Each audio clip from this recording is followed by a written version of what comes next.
Information.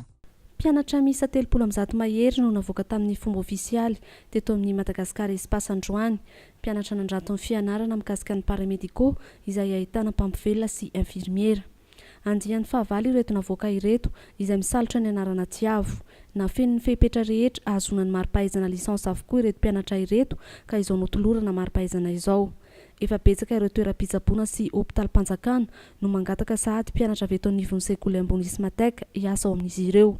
Vonina André Nitsikera hanatsarana ny Ismatek ary mankasitraka ny fisian'ny examen unique satria sehatra ahafahana manao sivana ny ara-dalàna sy ny tsy ara-dalàna io.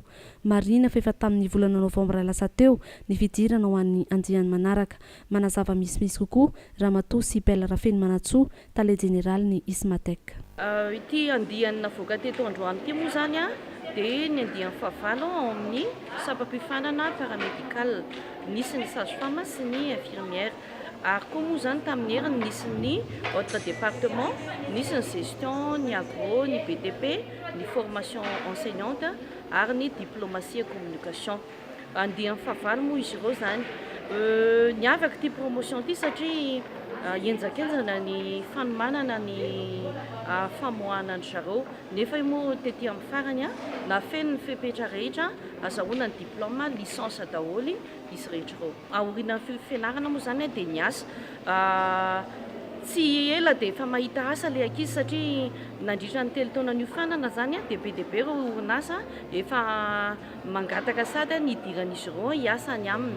Dia mampiavaka moa zany misy sahady ireo orinasa efa mandray an'izy ireo miasa, zany hoe efa tonga dia miasa ilay ankizy.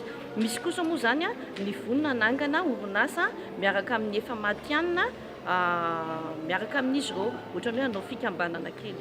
Dia ny tsara aloha zany betsaka amin'izy ireo ny hoe tsy hidonana ambony fa tonga dia miditra amin'ny sehatry ny asa votrano. Misy ny fanatsarana izay ny hoe maha-qualité, raha hoe tonga dia hoe tsisy ny fanatsarana tsy mitombony zany.